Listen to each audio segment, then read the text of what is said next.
네, 일단 저희가 오늘 진행하는 건 어제에 이어서 오늘은 저희가 협의회 지속가능 발전 활동가들의 역량 강화를 위해서 실무적인 고민들을 좀 나눴으면 좋겠다.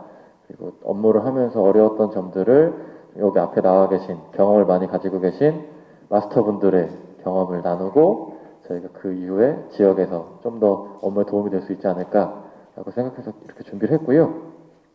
저는 전국지속협 박정진 사무국장입니다. 마스터분 주제별로 5개 주제에서 말씀하실 때 본인 소개 간단하게 해주시고 관련된 내용들 좀 진행하도록 하겠습니다.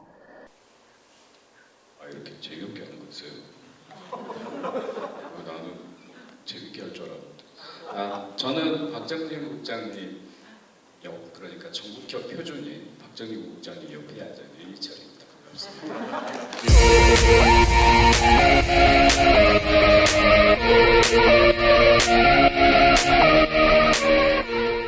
가장 먼저 질문은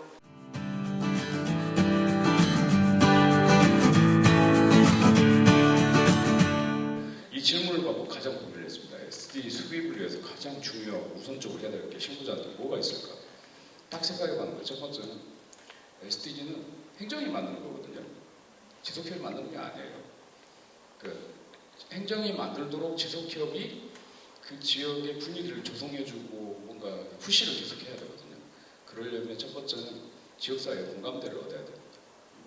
엄청 거대한 말 같은데 간단히 말하면 그냥 떠드는 걸 많이 해야 돼요. SDG가 왜 필요하고 지속가능 발전이 왜 필요하고 이 이야기를 계속 해야 됩니다.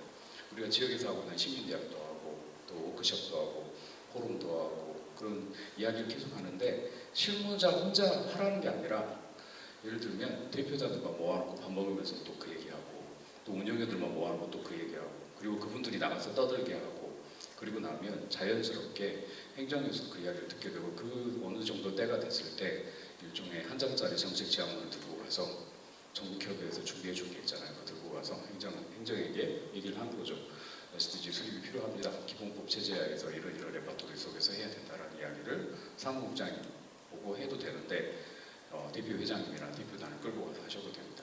그리고 좀 더 분위기가 된다면 이게 사실은 행정은 바로 접촉하기가 행정이 굉장히 부담스러워하는 내용이라서 시의회랑 또는 군의회랑 그러니까 지방의회를 통해서 진행하시는 게 마찰이 있을 수도 있겠지만 또 중요합니다. 그래서 좋은 관계를 맺고 있는 의원들과 평상시에 관계를 맺고 계신 분들과 협력해서 간다면 정말 손 안 대고 꼭 풀 수 있는 방법이 있지 않을까 저는 생각을 해요. 내가 이거 다 하려고 하는 순간 지역에서 활동가들 보면 제가 제일 안타까운 게 꼭 직접 혼자 다 하시려고 하시더라고요. 그러지 마시고요. 대표를 뽑아놓은 이유는 다 이유가 있고 운영위원들도 그 역할을 주면 다 역할을 다 하시거든요. 그 역할 주십시오.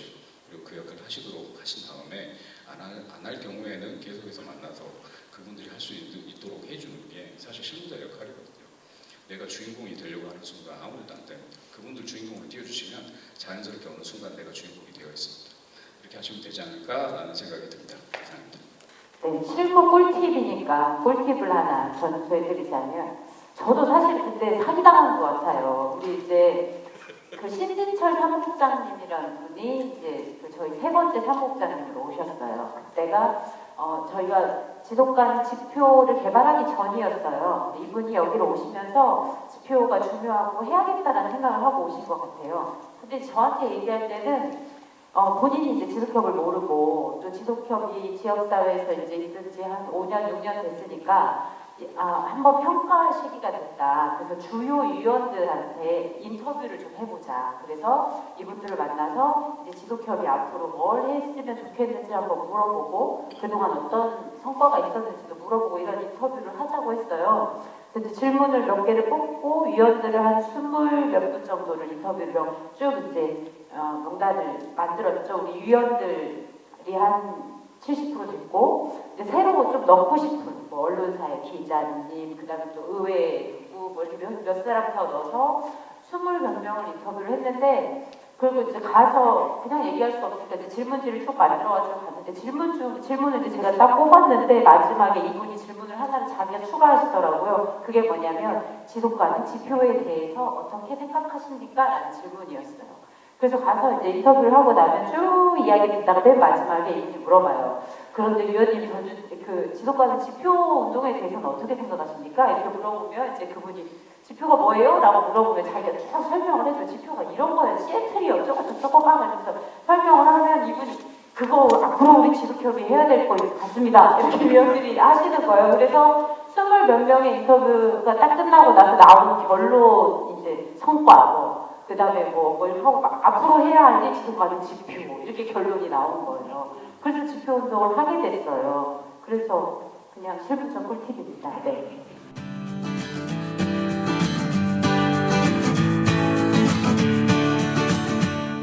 활용벌법에 대한 꿀팁은 다른 분들이 더 잘 얘기했을 수 있는데 제가 생각하는 활동가들한테 이건 정말 도움이 되겠다라고 생각하는 게 뭐냐면 다들 SDG를 피상적으로 하는데 이 표현이 뭐냐면 17개 목표의 키워드만 알고 계세요. 막 듣다 보니까 순서는 다 알고 이제 위원들 웬만하면 다 알아요. 5번이 성평등이야, 10번이 불평등해서 이건 다 알아.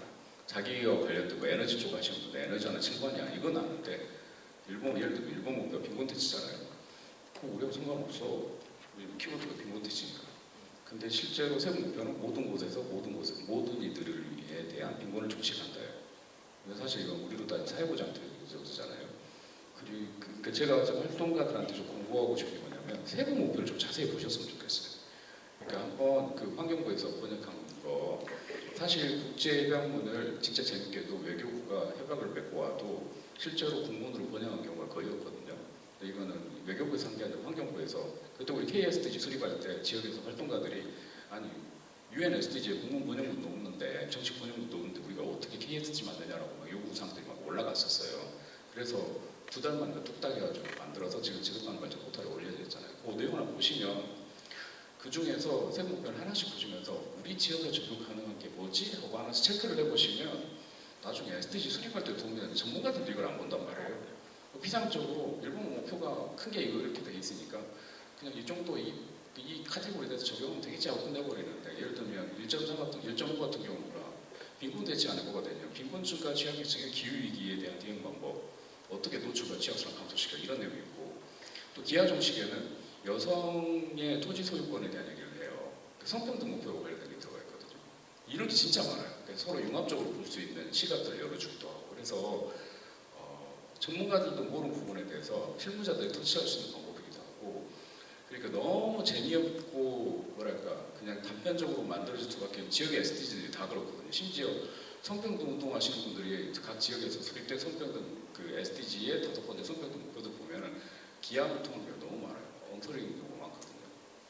그런 것들을 볼 수 있는 시각을 열어줄 수가 있어요. 그래서 세부 목표를 한번 시간 잠깐 한번 쭉 보시면 정말 많은 우리 지역에 있을 수 있겠는데 하나씩 골라보시고 그렇게 보시는 게 정말 많은 도움이 됩니다. 많이 주고 한 그 중에서 보통 한 70개에서 169개 세부 목표 중에서 보면 지역에서 적용 가능한 게 한 70개에서 80개 정도 되는데 그 중에서 지속협업이 좀 신경 쓸 게 좀 특이한 것들이 있거든요. 그 중에 한 5개에서 10개 정도 꼽아보시면 그거 가지고 나중에 SDG 수립할 때도 도움이 되는데 이행 과정에서도 단편적으로 알고 있는 전문가들이나 그리고 활동가들보다 좀 더 나은 수준에서 SDG 이야기를 하실 수가 있어요. 저는 요 꿀팁을 좀 드리고 그래서 제가 사실 전국 돌아다니면서 약팔로 다니잖아요. SDG 이렇게 하세요 막 하는데 사실 그게 가능한 이유가 제가 그걸 봤기 때문에 저는 그걸로 보고 살잖아요 지금. 그러니까 지역에서도 더 활동가들이 지역적 활동가들이 이 분야는 사실은 가장 전문가들이에요. 더 높은 수준의 전문가는 없거든요. 심지어 대학 교수님들이 잘 몰라요. 시간을 지금 들여보지도 않거든요. 그리고 또 보라고 해도 아까 말씀드린 에너지 분야 전문가는 7번 목표만 본단 말이에요.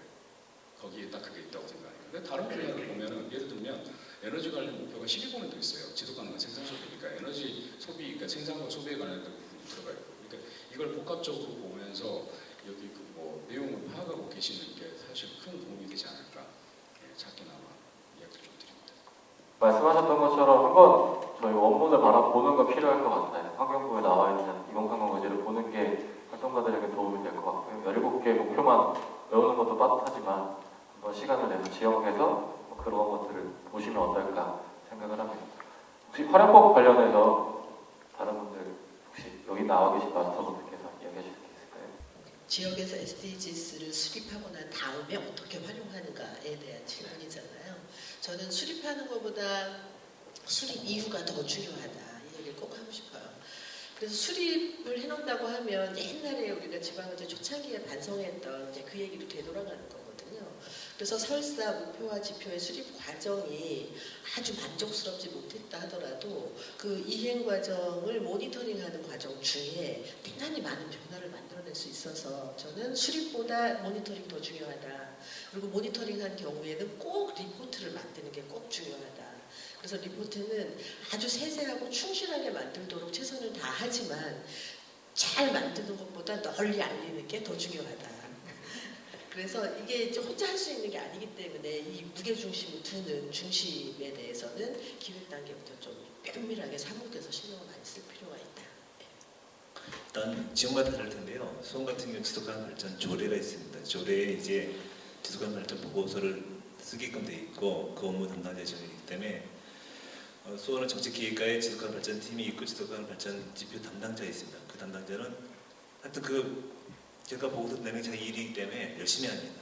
그래서 가급적 지속가능 발전 담당자보다는 지속가능 발전 지표 담당자를 이제 업무에 넣게 하는 것도 하는 방법이고 그러면 시에서 무조건 그 결과 측정하고 부서에 다를 취합하고 선출하기 때문에 그런 부분을 좀 유리한 부분이 있고 그래서 작성 과정에 시에서 같이 자기네 일로 가져가게 하고 또 의회가 사실은 동의하는 절차를 거치는 것이 좋습니다. 의회가 신경 안 쓰지만 그런 것들이 행정에서 부담이 되거든요.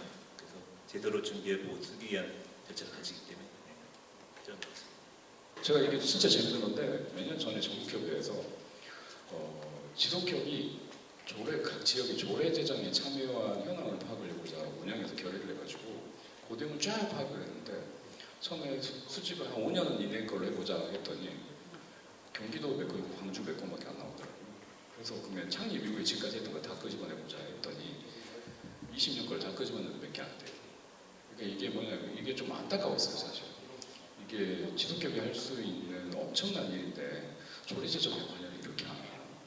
근데 다행히도 최근에 기본법 제정되고 나서 기본조례 만들면서 지속협도 이제 학습이 되신 것 같아요. 그래서 저는 이제 SG 수립한 이후에 뭘 보셔야 돼요 생각하면 해당 목표, 그 지속협이나 지역의 시민사회가 관심 갖고 있는 그 목표에 해당되는 기본조례나 관련된 조례들이 어떤 것이 있는지 파악을 하고 그 조례 관련해서 현재 행정이 기본계획을 어떻게 수립하고 그리고 각자 실천활동도 실천 세부 시행계획도 어떻게 수립해서 가고 있는지 그 내용들을 한번 보실 필요가 있다. 그러니까 혼자 보시기 좀 부담스러우시면 그 분야에 관심이 있어 하는 지역의 활동가들하고 같이 시민사회를 보시면 사실 지속협이 그 일종의 스터디 그룹 만들어서 일종의 마중물 역할을 해주는 건데 그것만 하더라도 지역에서는 엄청나게 큰 도움이 되거든요. 그리고 나서 실제 이제 우리 목소리 내기 쉽지는 않죠.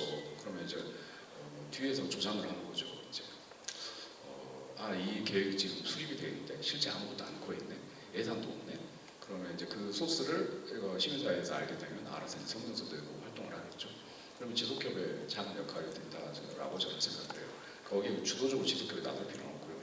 다만 그런 학습의 장이라든지 워크샵이라든지 포럼에 공론의 장은 지속협의 간담회를 만든다든지 그 위치를 잡을 수 있으니까 그렇게 조례 제정하고 기본계획하고 세부 시행과제가 이루어지는 그 과정들을 꼼꼼히 보시는 게 사실 이제 활동가들이 기획하는 정말 중요한 지역에서 역할이지 않을까 저는 생각합니다. 그래서 가끔 이 생각도 드는 게 조례 내용, 그러니까 법을 보시는 게 어려워하시는 활동가들이 많아서 혹시 기회가 된다면 전국협의 차원 제가 광주에 있을 때 했던 게 지역에 그러니까 지역 우리 이렇게 담당 선생님들한테 부탁했던 게 올해 개정해야 될 조례 목록과 내용을 다 파악해서 오십시오 하고 제가 그 조례를 보는 법에 대한 교육을 따로 한 적이 있거든요. 그랬더니 이게 부족하네요. 하나하나에서 올해 세부 사업과제에서 이런 부분 한번 체크해서 그러니까 법제도를 바꾸는 부분에 대한 운동을 또 해보겠다라는 이야기를 하시더라고요. 그러니까 그런 부분도 전국협회 차원에서 한번 워크샵 간단하게 온라인 워크샵도 해서 기회가 된다는 걸 제가 간단하게 설명을 좀 해드리고 조례 이렇게 보시고 실제로 어떤 그 사이클이나 아니 어떤 내용으로 해서 행정이 이걸 집행하고 진행을 하는지 그걸 볼 필요가 있다고 생각해요. 그러니까 왜 이게 가장 중요하냐면 조례를 제정하려고 하면요 행정은 무조건 반대합니다. 한 번도 제가 찬성하는 본 적이 없어요. 무조건 반대하는데 제정되고 나면 가장 먼저 기본계획 수립하고 그리고 가장 먼저 예산 배정하고 또 세부 시행과제 만드는 것도 행정이에요. 정말 특이하거든요. 이걸 보면서 그 조례를 만드는 그 희열감이 있습니다. 나중에 경험해 보시면 서툴하더라. 그래서 꼭 이 말씀 드리고 싶었습니다. 다음으로는 조금은 이제 실무적인 이야기를 해보도록 하겠습니다.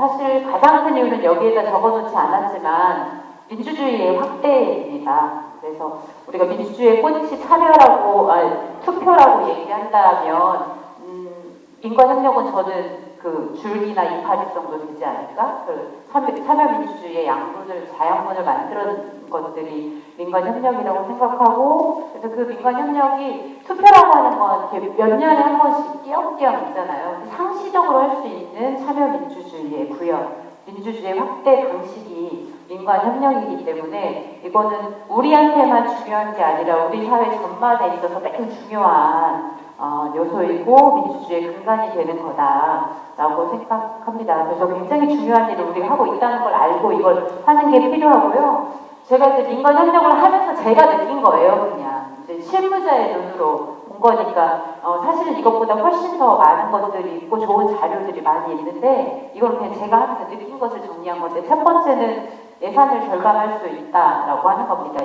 옆에 뭐 20억, 50억, 100억, 1000억 이거 써놓은 거는 이제 저희가 한번 전주 지속협의 20년간 절감시킨 것들을 쭉 뭐 절감 또는 경제적 효과 창출, 국비 따온 거 뭐 이런 것들 좀 정리해보니까 뭐 저런 금액들이 나왔어요. 그래서 1000억 아니고 사실 조금 더 묻지만 2000억 정도 되는데 합천 예산을 제가 뺐더니 1000억이더라고요.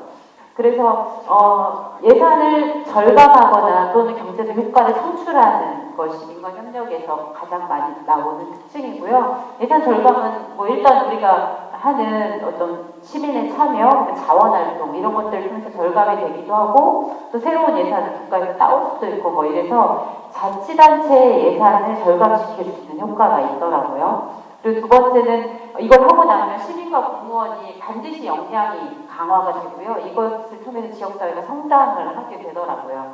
그리고 여튼 뭐 이제 공무원들이 혼자 할 때보다는 혁신적이고 획기적인 솔루션을 찾을 수 있다라고 하는 것. 그리고 공무원들이 복지부동하거나 또는 소극적인 이유는 책임감과 부담감 때문인데요. 그런 공무원들의 책임과 부담이 나누어짐으로 인해서 공무원들이 훨씬 자유롭게 일할 수 있고 더 많은 일을 할 수 있게 되는 것. 그리고 행정 입장에서 볼 때 민원인을 설득하기에 매우 용이합니다. 민관협력을 하고 나면 어떤 그런 근거를 만들어주거든요. 안 된다는 민원인들이 별로 이렇게 떼쓰고 이럴 때 그것이 안 되는 이유를 설명하기에 매우 좋은 수단이 민관협력이고요. 마지막으로는 우리가 다 바라는 거죠. 현장과 시민의 의견이 정책에 훨씬 더 많이 반영된다라고 하는 장점이 있었습니다.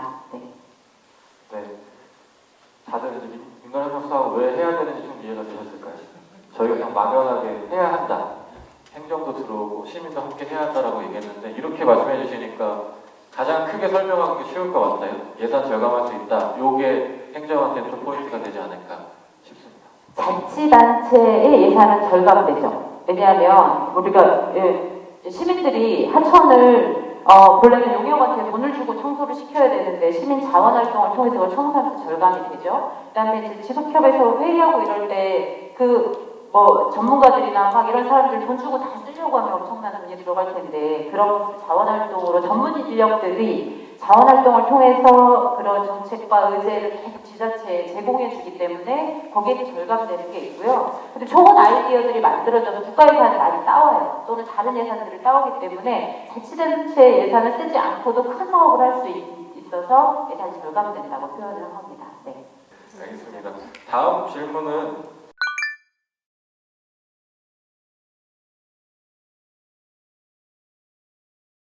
이제 제가 그래서 민관협력이 필요한 요소라고 또 한 페이지가 있더라고요. 그래서 이걸 쓰면 되겠다 생각했는데요. 그러니까 민관협력을 하려고 하면 저 네 가지가 저는 이제 가장 필요했었어요. 근데 이제 사실은 이렇게 다 이렇게 현장에서 해보시고 잘 하시는 분들이라 내가 이런 설명을 하는 게 의미가 있나 이런 생각을 들긴 아는 사람한테 또 이제 중원권 하는 것 같은데, 여튼 첫 번째는 혼자 하는 것보다 협력을 하면 시간이 오래 걸린다는 거죠. 그래서 그냥 행정이 담당자가 혼자서 기획안을 뚝딱 만들어내는 것보다 시간이 더 걸리더라고요. 그러니까 근데 이걸 길게 보면 이제 처음에 막 구축할 때는 시간이 걸리고 이게 구축되고 나면 오히려 행정의 시간을 줄여주는 게 민간협력이긴 한데 이걸 구축하는 과정까지는 시간이 더 오래 걸려요. 실제. 그래서 전체를 놓고 보면 제법 때는 비슷한 것 같고 나중에는 더 빨라지지만 여튼 이제 초기에는 시간이 좀 필요하다라고 하는 것이고요. 그래서 막 당장 뚝딱 내일까지 만들어내세요. 이런 사업은 민간협력으로 못한다는 거죠. 네. 그래서 좀 충분히 학습하고 지역단에서 충분히 논의하고 이런 과정들이 반드시 필요해서 시간이 필요하고요. 두 번째는 협력을 하려면 신뢰가 쌓여야 되기 때문에 경청, 신뢰를 쌓는 건 뭐 저 사람이 도대체 어떤 상황에 있어서 저런 행동을 하는지를 저런 생각을 하는지를 이해하는 게 먼저 돼야 돼서 그 사람의 어떤 이야기를 들어주는 것, 경청해주는 것이 되게 필요했었고 저는 사실 잘 듣는 사람이 아니에요. 몰라요.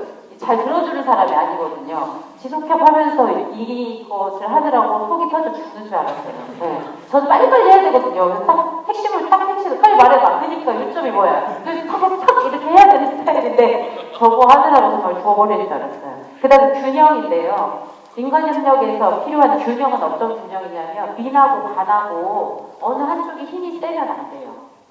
민과 관의 힘이 같아야 되거든요. 그러니까 관에서 자기들이 다 끌어가려고 하면 안 되잖아요. 그냥 관 주도로 가버리거나 우리가 이용되잖아요. 뭐 이용당했다고 얘기하기도 하고 거수기가 됐다고 얘기하기도 하는데 민이 약하면 그런 식으로 깨져버리고요.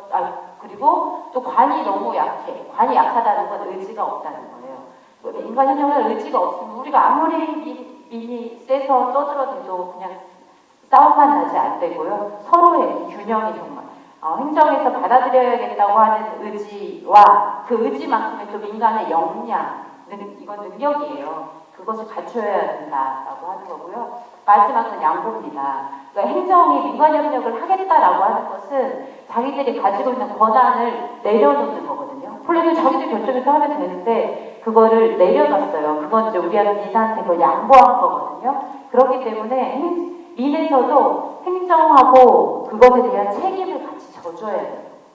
그래서 서로 양보하는 것이 필요하다라는 것을 경험적으로 느꼈습니다. 네. 네, 감사합니다.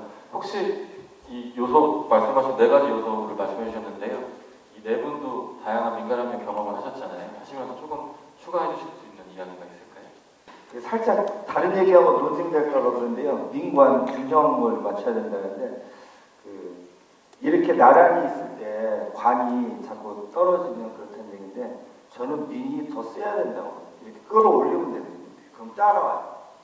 네, 그래서 뭐 단적인 예로 들면서 뭐 충남의 민간협치 우수사례 뭐 이런 걸 해보려고 한다면 여성가족과에서 뭐하고 주민정책과에서 뭘 해보려고 하는데 해도 될까요? 하고 저희한테 물어와요. 이거는 내보세요. 이거는 내도 안 돼. 될 것 같아서 이렇게 얘기를 해주거든요.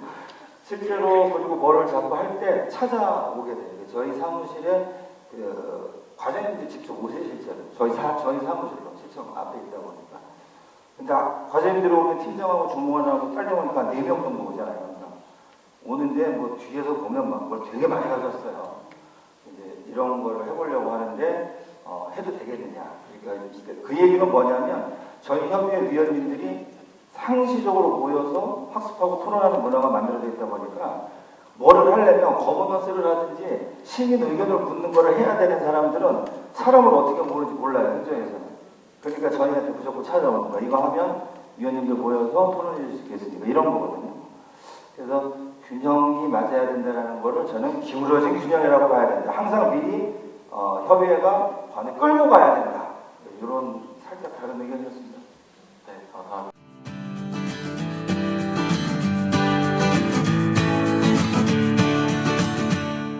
민간협력이 잘 되는 꿀팁인데요.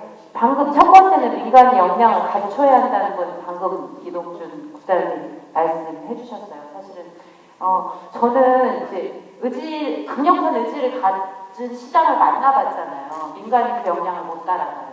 네, 그래서 민간이 우리가 역량 준비가 돼 있어야 된다. 그리고 민간이 근데 우리 지속협이 가질 수 있는 민간의 역량은요, 현장성하고 맨파워예요. 어려운 게 아니거든요. 우리 뭐 공부하라는 게 아니에요.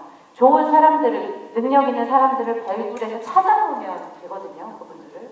맨파워와 현장성이기 때문에 너무 어렵게 생각 안 하셔도 됩니다. 그리고 두 번째는 민간 인력을 할 때 행정하고 우리하고 자꾸 부딪혀요. 근데 사실은 가만히 생각해보면 둘 다 목표는 같거든요. 예를 들면 전주천을 자연형 하차원으로 만드는 게 우리의 목적인데 그 중에 돌멩이 하나를 더 놓을 거냐 안 놓을 거냐를 갖고 막 싸우고 있어요. 이럴 때 우리 사실은 둘 다 똑같이 잘 만들고 싶어서 그러는 거예요 라고 하는 걸 한번 확인하면 이 갈등이 쉽게 해결되는 또 이렇게 되더라고요. 자꾸 본래 우리가 가고자 하는 방향은 현재 여기에서 돌을 하나 치우느냐 아니냐가 아니고 더 높은 데 있다라고 하는 걸 확인하는 것이 잘 되는 방법 중에 하나였고요.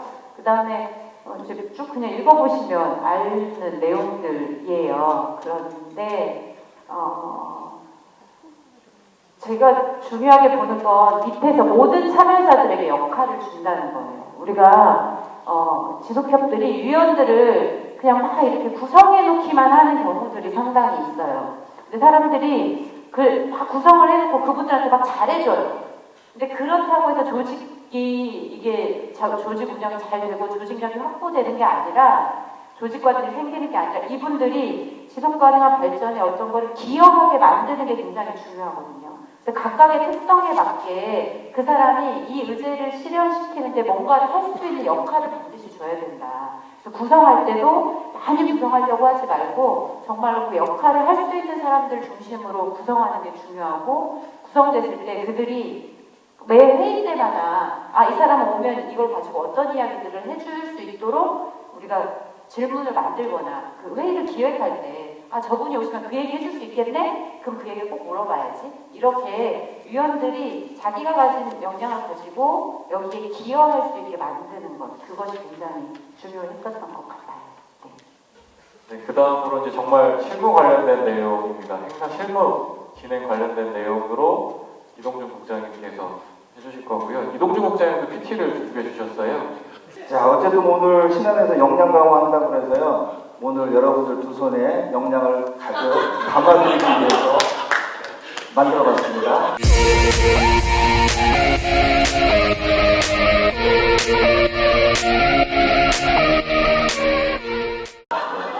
자, 아무도 가르쳐주지 않는 현장 실무, 행사의 실무 및 진행. 이거 썼어야 돼. 이거 안 써서 체질이 안 지나가지고요. 네, 좀 죄송합니다. 네. 자, 아무도 가르쳐주지 않는 이런 것도 하셔야 돼요. 행사 진행할 때는. 저 처음에는 숙소로도 못했거든요. 그랬는데 이걸 하셔야 되더라고요. 그래서 오늘 우리 행사 진행하러 오는 사람이 뭐 이런 것도 했구나. 그래서 쓱 그냥 환경 복구도 해보고 독서 복구도 해보고 이런 거 싹 집어넣고 이러면 신뢰를 가져요. 진행하는 사람은 항상 이런 거 준비를 하시는 게 좋을 것 같고요. 첫 번째, 무조건 재미있어야 됩니다. 행사기 때문에. 네. 어떻게 재밌게 하냐? 그게 이제 관건이죠. 제일 좋은 거는요, 아까 유기철 센터장님 살짝 팁을 주셨는데, 참가자들이 뭐를 원하는지 니즈를 파악하고 들어가야 돼요. 대부분 클라이언트 니즈만 받고, 예를 들어서 저희가 어디 창원지속협의 요원에 또 이제 SDS를 해야 되는데, 클라이언트 요구만 받고 이런 걸 해주세요. 그래서 그것만 하려고 그러면 재미가 없어요. 참가자들이 어떤 사람이니까 남성, 여성 비율이 어떻게 되고 연령대가 어떻게 되고 이런 거를 파악하고 들어가는 게 제일 좋은 것 같아요. 흥미 혹은 재미가 있어야 된다.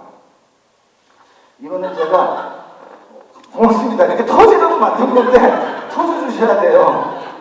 그리고 이따가 마지막에 제일 중요한 노하우를 전수드리려고 했는데 이렇게 터지는 사람한테는 저희는 항상 선물을 준비해왔거든요. 이게 굉장히 중요한 노하우인데요. 예, 마지막에 다 하시는데요. 예. 이게 책만 해도 4만 원 상당이고요. 생활에 이용한 수건과 티슈가 있습니다. 가지고 계세요. 맡기는 거예요. 이따가 더 격하게 반응하시는 분이 드리라고. 수량이 적어서. 이렇게 하는 겁니다. 일단 재미가 있어야 되고요. 요거는 제가 특히 워크숍 할 때 경청해야 된다라는 거 설정할 때 보여드리는 화면이거든요. 다른 사람이 얘기할 때 이러고 앉아있으면 얘기하는 사람이 하고 싶지가 않잖아요. 근데 이런 표정 비슷하게 앉아 계신 분 하나? 한 번밖에 안 계시네. 네, 고맙습니다. 그래서 행사를 진행하는 PPT 만들 때도 이런 자료들을 좀 많이 쓰고요. 텍스트가 재미가 없어요. 흥미와 재미에서 텍스트는 꽝이에요. 무조건 이미지. 그 다음에 이런 거를 처음부터 끝까지 기획하고 행사를 준비하는 과정에서는 이제 발상의 전환이 필요한 거죠. 아이디어가 많이 필요한데요. 여러분들 모두가 행사를 준비하는 동안은 내가 우영우가 됐다라고 생각을 하시고 무조건 고해를 만나셔야 돼요. 그래서 이런 발상을 좀 해주시고요.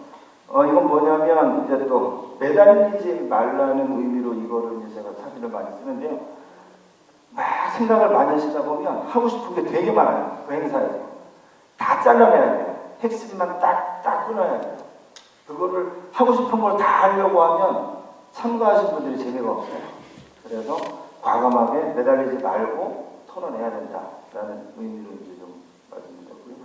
제일 중요한 건 진행 시간 걸리죠. 그러니까 저희처럼 진행이 몸에 밴 사람들은 박 국장님 하는 거 보면서 시간 보면서 야 이러다가 4시간 줄면 어떡하지? 아 지금 처음 시작할 때 시간 남을까봐 저러는데 저 나중에 모자랄 텐데 이런 생각을 계속 하거든요.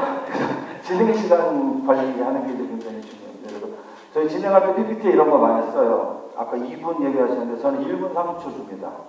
1분 30초 이상 말을 하면 모든 사람이 이 사람들과 같은 마음일 거다. 뭐 이렇게 말을 길게 하는 거야. 이걸 말을 못하니까 이 화면을 실제로 띄워드려요. 1분 30초가 지나면.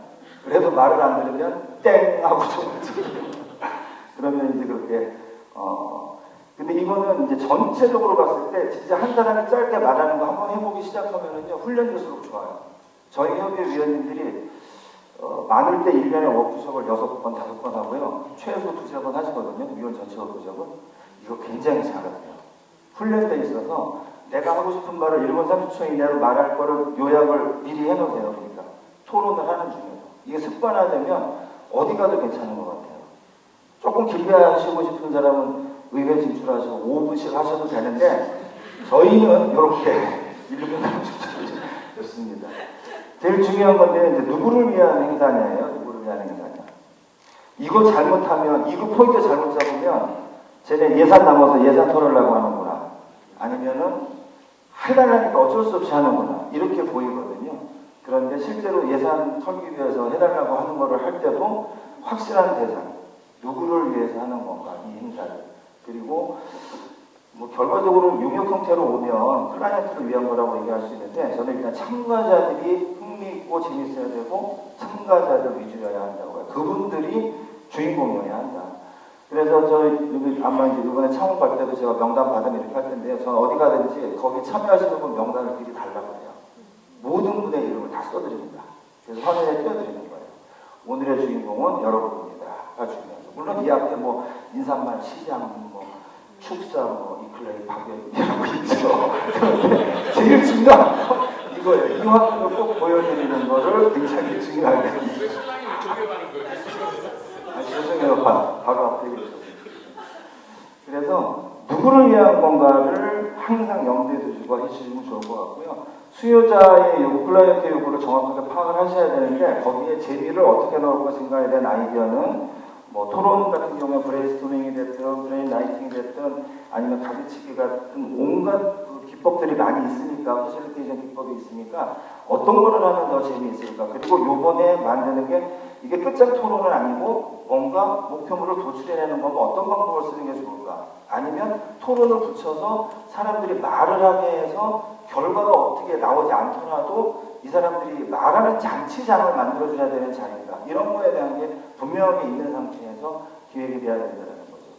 그리고 적정 시간 그랬는데 시간은 정말 중요하거든요. 진짜 중요한데 왜냐하면 전체적으로 시간을 짰는데 어떤 거는 생각보다 길어지고 어떤 부분 짧아지면요. 전체 균형이 안 맞아요. 이게 실제로. 그래서 발언 1분 30초 제한하고 하면서 몇 명까지 할 것인가 이런 거를 미리 해두는 게 제일 좋죠.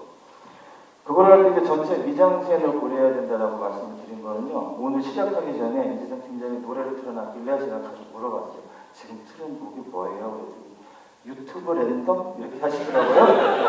저는 곡이 굉장히 좋았어요.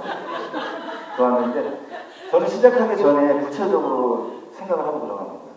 사람들이 입장할 때는 캐빈컨에 레자댕을 틀어서 편안한 분위기로 걸어 들어올 수 있게 하고 휴식 시간이 되면 열정과 냉정의 OST 중에서 어느 부분을 집어넣어서 이 사람들이 푸근한 분위기 속에서 편안하게 얘기할 수 있게 하고 마지막에 될 때는 조금 더 어떤 데를 틀어야 되겠다. 이런 것들을 다 짜거든요. 미리. 그래서 그런 배경음악까지도 그리고 여기도 현수막이 뒤에 있잖아요. 뒤에. 저는 이런 걸 용납을 못해요. 제가 생각을 하면 이런 구조면 현수막을 양쪽 옆에 내려요. 선생님 보셨죠? 지금 완전히 왼쪽에는 경청, 오른쪽에는 수기, 이렇게 토론장이면 그런 식으로 하는 거고 여기 같으면 영양 강화 이런 식으로 이제 내리는 거죠. 그래서 행사장 분위기 전체에 대한 미장센을 만드는 거는 문화 쪽에 계시는 분 앞에서 주름잡는 것 같습니다. 네. 그래서 전체적인 미장센을 고려하고 말하자면 전체 무대 구성이라고 보시면 될 것 같아요. 연극이나 오페라 같은 거 할 때 앞에 오페라석이 있고 어디에 뭐가 있고 이런 부분들 쭉 잡는 건데요. 그거를 머릿속에 다 그리셔야 되고요. 그리고 실제로 진행하는 시나리오를 다 작성을 하거든요. 저는 오늘 같은 경우는 시나리오 없이 하는 거죠. 이건 시나리오 없이 하는데 행사를 의뢰받아서 할 때는 시나리오가 다 있어요. 남들이 보면 다 애드립 같은데 애드립까지 시나리오 있어요. 실은 저는. 제가 직접 써요. 직접 써보면 저절로 나와요. 시나리오를 안 봐도. 그런데 그거 안 쓰고 하는 애드립은 티가 팍팍 나요. 불안해요. 보는 사람이 조금. 그런 경우들이 있거든요. 그런 전체적인 거를 좀 만들어주시면 좋겠어요. 마지막 팁입니다. 아까 말씀드린 대로 여러분들이 지금부터 테이블에서 토론하세요. 그럴 때도 5분 들으면 5분 시간을 주는 거예요. 확실하게. 시간 관리를 철저하게 해주는 것 중요하고요. 대체로, 그렇죠. 네. 아무래도 딴 사람 못 주겠네. 저희는 격하게 반응하시면 바로 뭘 꺼내야 돼요. 이게 이제 모든 행사를 하면 마지막에 이렇게 전체 공유하잖아요. 감사합니다. 이렇게 터져주셔야 돼요. 화면 전체가 공유예요. 이게 뭐냐면 이렇게 전체 공유라고 쓰면 되게 재미가 없어요. 그러니까 이렇게 띄워놓고 공유하는 거예요. 지금부터 공유의 시간입니다. 전체 공유? 네. 감사합니다. 박수 주셨습니다. 그렇게 하는 거고요. 이런 식으로 이제 그러니까 요소요소의 재미와 흥미를 자꾸 넣어주면 집중도가 계속 높아져요. 이거는 뭔지 다 아시겠죠?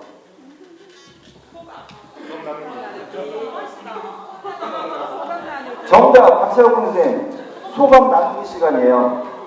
소감 나누는 거예요 마지막에. 나누기가 잘 안 보이는 거군요. 어제 밤에 급하게 만들었어요. 저 손길을 막 제일 키운다고 해봤는데 이 정도면 실패한 거예요. 다음에 제가 이거 안 써요. 이거는 씁니다. 이거는 쓰는데 과거부터 실패도 해야죠. 네, 좌절을 듣고 해주시면 좋을 것 같아요. 자, 어쨌든 아무나 가르쳐줄 수 있는 행사의 실무하고 진행에 대해서 경청해 주셔서 감사합니다.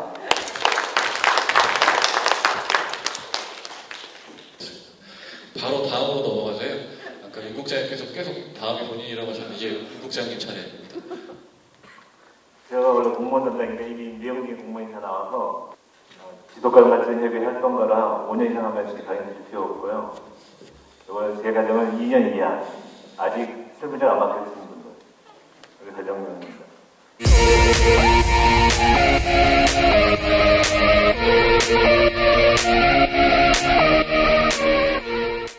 공무원들 저도 이제 사실 정부지속가발전협의 한 10년 활동했었고 수원시청에서 12년 동안 공무원 5공을 있었습니다. 근데 저는 이제 특수권력관계에 있기 때문에 되게 편하게 생활했는데요.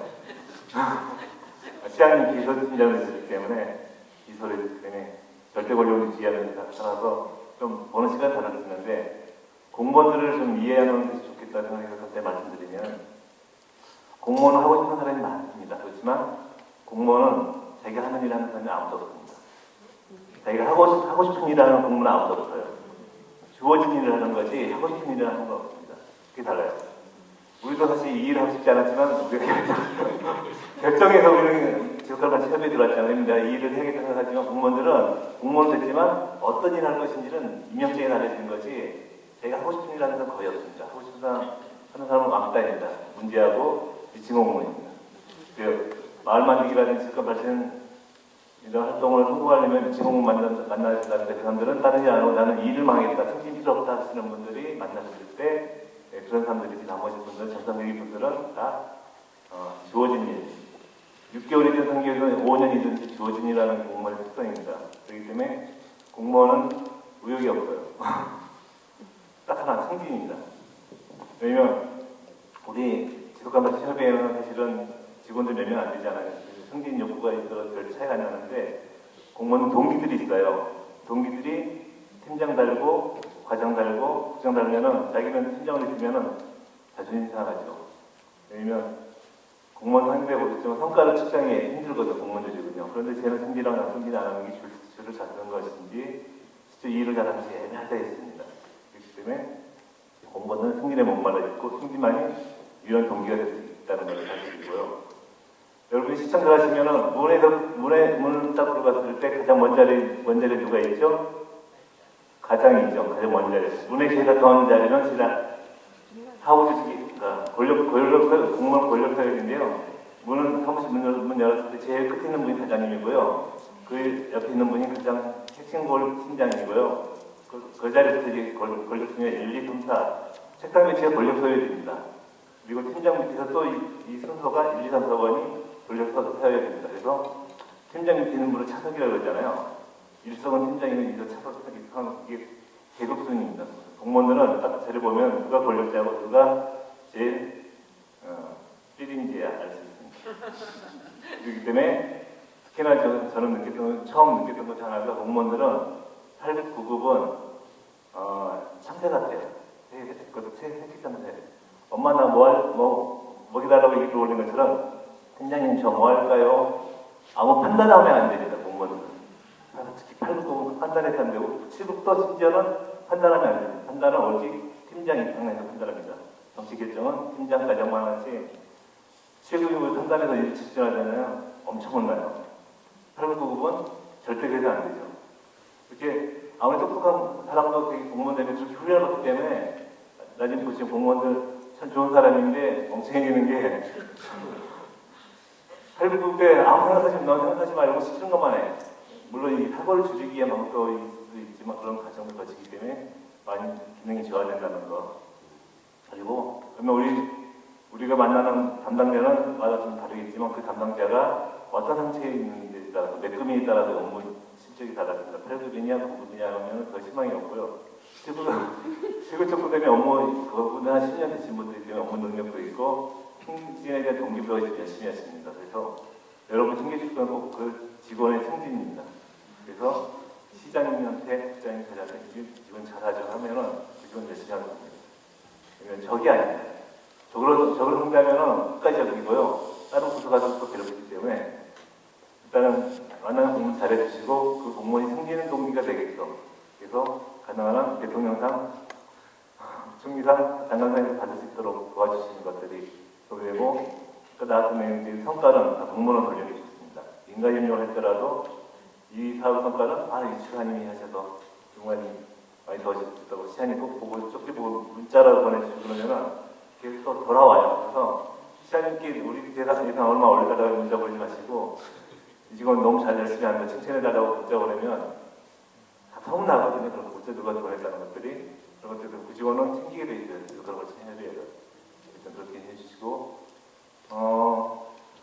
그다음에 아까 승진하는 공무원들은 주어진 일을 하는 것이기 때문에 어떤 법령이라든지 조례라든지 지침이 중요합니다. 근거 없는 일 절대 안 합니다. 왜냐하면 감사받기 때문에.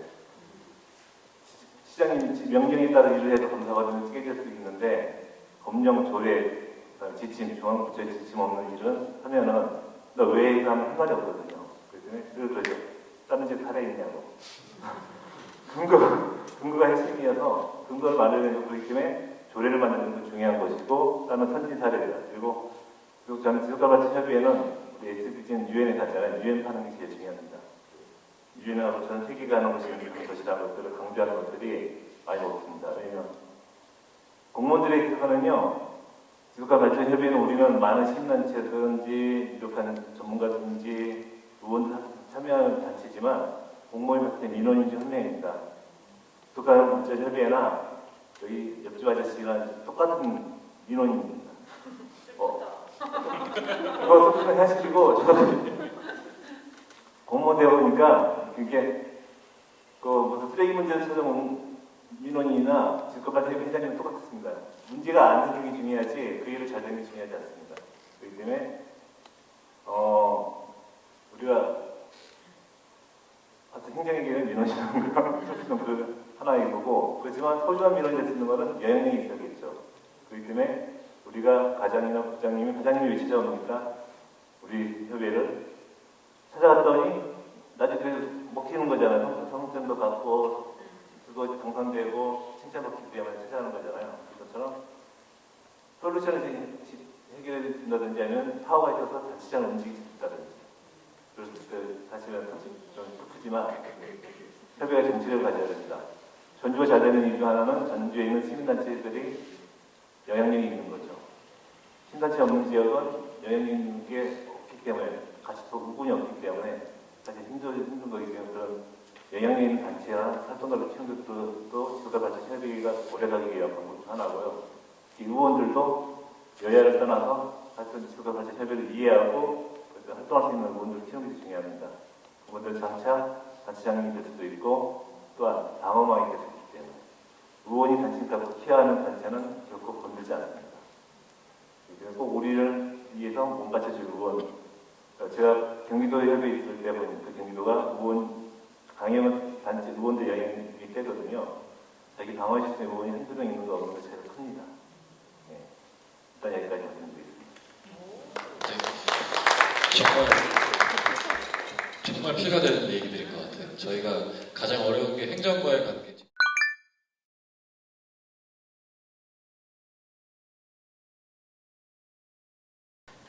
원활하게 잘하는 게 아니라 이제 상처가 너무 많아서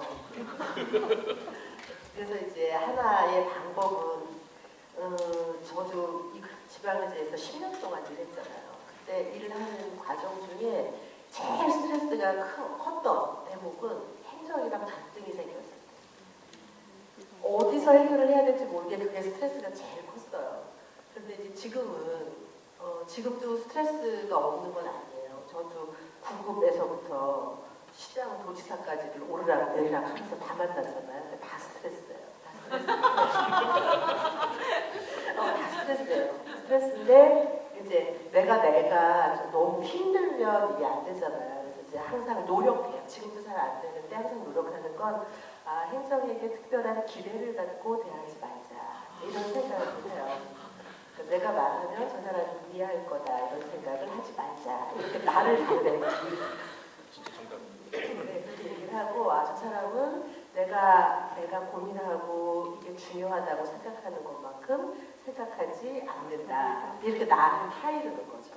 그래서 이제 그 잘 안 돼요. 이게 지금도 잘 안 돼서 제일 속상하고 이제 이거 어떻게 풀어야 되지 깊은 고민에 빠질 때가 이제 행정관계인데 이제 그렇게 타이르면서 나를 다잡고 다시 한번 또 해보자. 이제 언제까지 하나 보자. 이런 좀 마음 수련을 해야 된다고 말씀해 주신 것 같아요. 얘기할 때. 하나 빠진 거는 우리 담당 7분 낮에 팀장을 오거든요. 잘해줘야 됩니다. 지속가능 발전이 10년 지나면은 하루비 취급대에서 다시 기다려고 특히 한경직 같은 경우는요. 그 다음에 또 다시 나중에 발전까지 옵니다. 그래서 저도 지속가능 발전이 전국협의회 담당 7급 직원이 지금 과장되어 있거든요. 안녕하세요 과장님. 맨날 그 느낌도 있기 때문에 잘해주세요.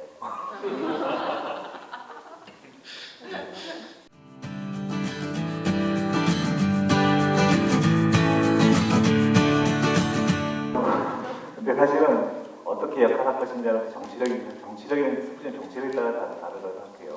왜냐면 그 시장님을 비롯해 시장님과 관계 설정, 협의회장님이든지 위원들 관계 설정이라든지 공무원들이 봤을 때 영향 가치가 어떻게 있는지. 가령 수원 같은 경우는 또 이게 너무 많은 단체들이 많아졌기 때문에 그렇지만 지역사회에서는 지속가능 발전 협의회만 단체가 없죠 사실은. 그렇기 때문에 일상소도 역할을 쓰기 때문에 의존도도 높을 수 있습니다. 그렇지만 수원에서 지속가능 발전 협약 만드는 저희 수원 지역사회 보전협의체라고 있거든요. 훨씬 이 지속가능 발전 협약이 더 위원들도 탄탄하고 체계적이고 거기서 만든 사회보전 계획은 행정기획으로 다 반영되고 SDG보다 더 행정기획 반영이 더 잘 되고 있거든요. 그런 것처럼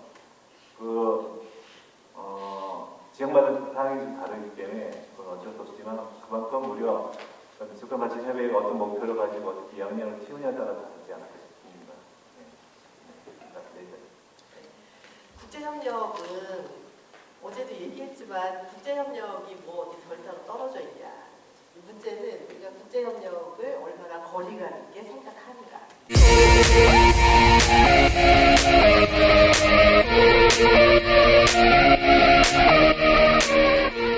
따져보는 문제일 것 같아요. 이미 지속가능 발전을 이제 주요 과제로 삼았다고 하는 건 이미 이제 연결이 된 거예요. 국제사회와 연결된 활동의 시작이고 스스로 생각할 때도 우리는 지역에서의 활동을 기획하고 운영하고 그러면서 지역사회를 변화시키려고 하는 노력 자체가 이미 국제 협력 사업을 난 하고 있는 거다. 글로벌 시민으로서의 역할을 하고 있는 거다. 이런 생각을 갖고 하자. 저는 그 얘기를 드리고 싶어요. 근데 그 얘기는 제 얘기가 아니고요. 국제협력은 뭐죠? 이거 보셨죠?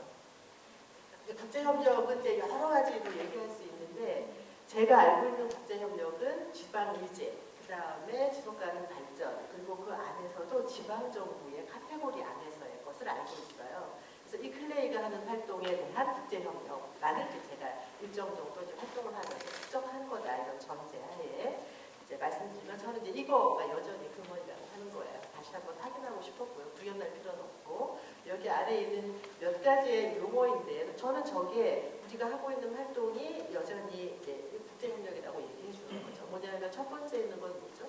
지속가능성이라고 하는 거는 다 연결되어 있잖아요. 강줄기도 그렇죠? 그 다음에 뭐 공기도 그렇기 때문에 지속가능성 이슈 자체는 글로벌 이슈인 거예요. 그래서 이미 저거는 제가 한 얘기가 아니라 저거 다 UN 대표들이 한 얘기거든요. 지속가능성이라고 하는 거는 글로벌 이슈여서 지구적 지속가능성 생각해야 되는데 지구적 지속가능성에 이르는 길, 그렇죠? 그게 성공하거나 실패하는 거는 도시에서 성공하느냐 실패하는 거에 달렸다. 그 다음에 글로벌 지속가능성에 이르는 길은 우리의 골목을 통해서 신탁로를 통해서 세계로 이어져 있다. 그리고 이게 글로벌 이슈 로컬 솔루션이라고 하는 것 자체가 지역에서의 활동이 중요하다고 하는 거고요. 어제도 잠시 말씀드렸지만 저는 이제 유엔이 지속가능 발전 정책을 결정하고 이행하잖아요. 근데 최근에 정부 지방정부 역할이 커졌다. 이거는 누누이 말씀드렸고 최근에 증거 하나가 저거예요. 유엔이 특별한 태스크포스를 만들었어요. 근데 그 제목이 뭐냐면은 퓨처 오시스예요. 저거 뭐냐 하면 유엔은 기본 조직이 누가 배우죠? 국가가 배우잖아요. 그래서 국가가 하는 거죠. 그래서 SDGs도 누구 보고 책임 있게 하라는 거예요? 국가가 그걸 잘 해야 돼요. 그런데 국가가 잘 하려면 지역에서 필요한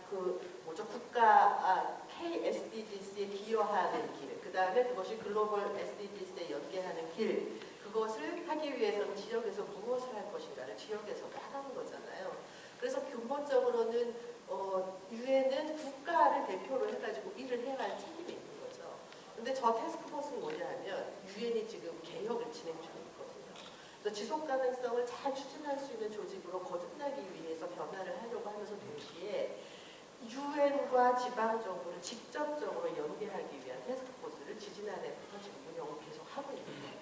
근데 이제 이게 쉽진 않죠. 국가도 있고 지방 이클레이와 같은 지방정부 네트워크들도 있고 다양한 조직이 있어서 어렵지만 지방정부가 구체적으로 액션을 하도록 하지 않고는 지속가능성의 글로벌 합의를 실현할 수 없다고 하는 게 기본적인 문제의식입니다.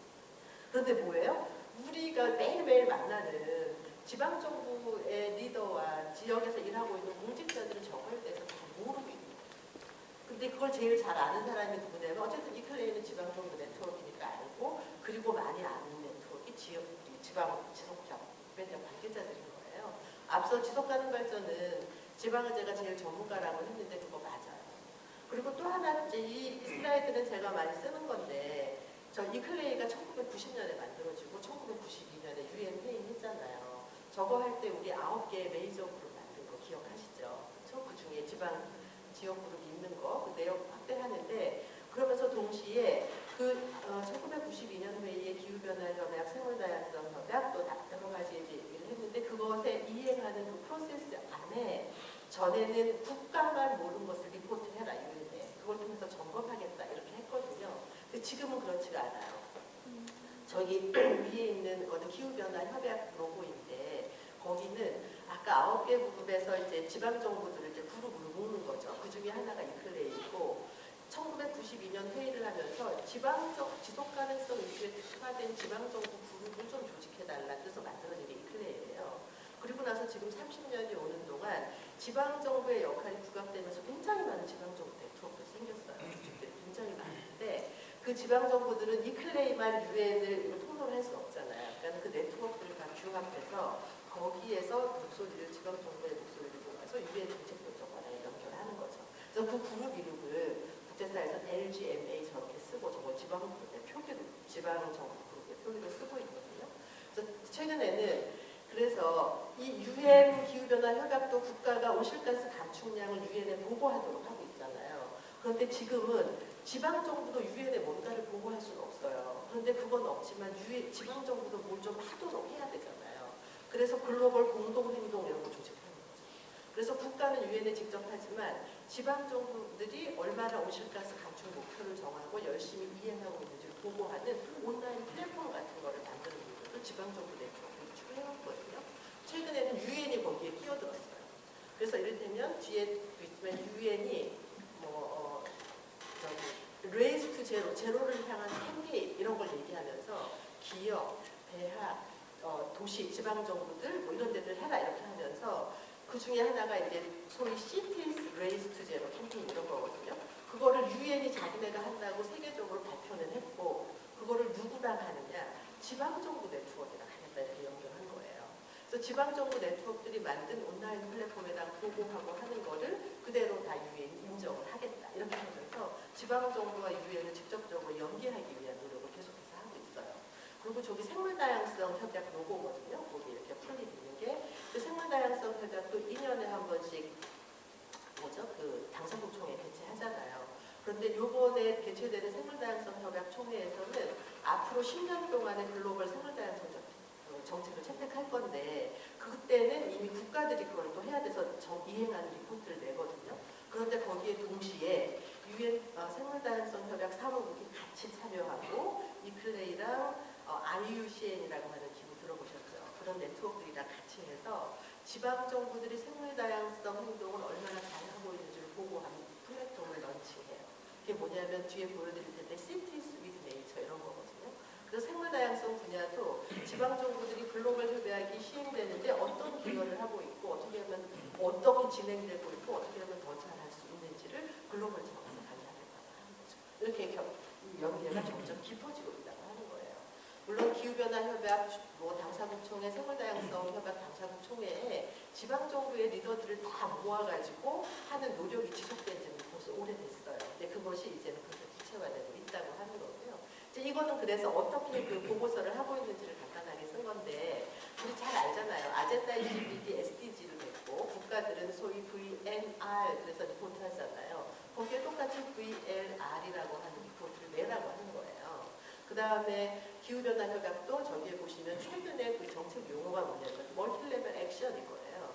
그러니까 지방정부 중요한데 지방정부가 더 잘하도록 누가 할 거냐는 거예요. 국가가 왜 안 하냐 이거 지적이거든요.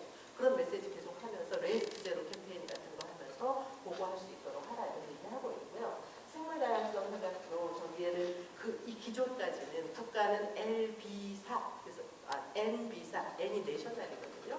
국가 생물다양성 전략이라고 하는 거를 만들어서 보고해라 이게 이제 지금까지의 시스템이었고 이게 기본이에요. 그런데 그걸 이행할 때도 지방정부는 LB4 L이 로컬이거든요. LB4를 만들면서 NB4에 기여할 수 있도록 하고 국가는 NB4를 통해서 생물다양성 협약을 실현해라. 이게 이제 국제정책으로 관련하는 틀이었죠. 그래서 근데 이번에 새로운 생물다양성 정책을 GBF 이렇게 부르거든요. 글로벌 바이오다이버시티 프레임워크. 그래서 그게 런칭하면서 아까 제가 얘기한 Cities with Nature를 통해서 지방정부는 그걸 통해서 그 다음에 국가는 여전히 국가 보고서를 하는데 새로운 프레임워크에 의해서 해라 이렇게 이제 작업을 우리가 적어도 우리는 글로벌이라고 하는 게 어디 있냐? 로컬 빼놓고 글로벌이 있냐? 로컬의 행동 자체. 그 다음에 우리가 하는 활동이 개인의 사익을 위한 활동이 아니잖아요.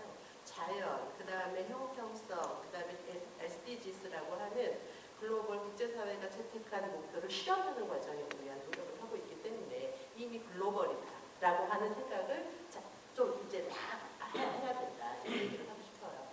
그 다음에 이제 뭐 여러 가지 있는데 이거는 조금 그래서 이제 이클레이는 그래서 이제 하는 일이 뭐냐면 지방 정부들이 글로벌 정책과 연계돼서도 지역에서 다 정책이 있거든요. 그리고 똑같은 생물 다양성 정책, 기후 정책, 뭐 친환경 교통 정책, 녹색 구매 정책이 국제사회의 연계와 연계될 수 있도록 하라 이런 노력을 하는 게 이제 이클레이가 하고 있는 건 첫 번째 가닥이고요. 그래서 총회 자료 이럴 때 지방 정부 3개의 이클레이 회원들이 얼마나 글로벌 정책과 연계된 걸 하고 있냐, SDG와 관련성 이런 걸 분석해서 얘기를 하고 있어요. 그리고 또 하나는 국제 유엔이 기후변화 협약도 막 협상하고 파리 협약 이런 거 했잖아요. 생물다양성도 새로운 정책 툴 선정할 때 그 과정에 지방 정부의 목소리를 내기 위한 이런 노력들을 무수히 해왔어요. 알아주든 알아주지 않든. 그래서 초기에는 지방 정부에 대한 무게감이 대단히 적었거든요. 그런데 이제 그거가 아주 굉장히 많이 부각한 거죠. 우리가 늘 그 파리 협약에서도 지방 정부 역할을 이제 중요하게 했다 이렇게 얘기하는데 분명히 얘기하고 있거든요. 지방 정부들이 행동하는 게 이게 볼룬타리 자발적으로 해도 되고 안 해도 되는 게 아니라 이제 코액터라는 거예요. 그 위상을 갖고 있어서 그 공적인 책임을 계속적으로 이렇게 확인하고 저 알도록 해주고 이런 노력들이 이제 지속적으로 필요하다고 하는 거고 제가 말씀드린 것처럼 각 지방 정부들이 공동의 프로그램으로 각자 열심히 하고 자발적으로 교류를 해라 이런 활동도 하지만 공통으로 공동 행동을 딱 추구하는 경우도 있어요. 그래서 아까 제가 말씀드린 왜 지방 정부들이 기후 행동을 보고하는 온라인 보고 플랫폼 이런 게 있다고 했잖아요. 그런 거를 조금 일부 했다가 그런 거를 유엔의 힘을 받아서 조금 더 키워서 하고 그거를 유엔이 활용하는 거죠. 그렇게 하는 것으로 이제 가는 프로그램 중에 하나가 G콤이라고 하는 거예요. 여기도 이제 G콤은 지방 정부의 기후 행동과 관련된 건데 저렇게 일단 참여하든지 저렇게 포함하고 저 G콤 프로그램을 통해서 저 감축 목표와 활동 내용들을 취합해서 적어도 세계의 지방 정부들이 노력하면 기후변화 협약을 실현하는 데 이렇게 기여할 수 있다. 이런 목소리들을 국제사회에 내면서 지방 정부들이 더 잘할 수 있도록 해라. 이거는 뭐 지방 정부의 이권에 관한 문제가 아니라 그래야 기후변화 협약도 SDG도 생물다양성 협약도 우리가 약속한 거를 실현할 수 있다. 이런 목소리를 내는 겁니다. 제가 아까 말씀드린 게 이제 이거예요. 원래는 G콤이라고 하는 게 이제 프로그램이었는데 거기에 이제 저희가 레이스 투 제로 유엔 캠페인이거든요. 그거 우리나라 같은 경우는 탄소 중립 실천연대 이런 거 해서 한다고 하잖아요. 근데 우리나라는 접근하는 방식이 조금 다른 거예요. 그래서 국제는 정기적으로 보고를 하느냐, 2030 목표가 있냐, 2050 목표가 있냐 이런 것들을 이제 따지면서 정기적으로 보고해라 하는데 우리나라는 그냥 탄소 중립을 실천한 거예요. 그리고 이제 저런 플랫폼이나 공유하는 거 없이 2050 탄소 중립을 위해서 법도 만들었으니까 국가 모두 하고 센터도 만들고 이렇게 하라는 거죠. 근데 정책의 내용을 보면 우리나라가 훨씬 더 강력한 거거든요. 2050 장기 만들면 우리나라는 중기 다 만들어요. 연간하고. 그런데 저거를 그래서 우리 생각은 야 우리나라는 전체 지방정부가 다 탄소 중립한다고 했으니까 G콤도 한다고 하고 레이스 투 제로도 한다고 해라. 그러면은 한국에 훨씬 더 주목을 받을 거니까 더 책임 있게 할 수 있지 않겠나. 이런 거 협의를 하는데 이게 잘 안 된다는 거죠. 미치겠어요. 아직은. 뭐 특별락을 해야 되는 것도 아닌데 이번에 생물다양성 제가 말씀드렸잖아요. 이게 그 얘기예요. 똑같은 얘기이고요.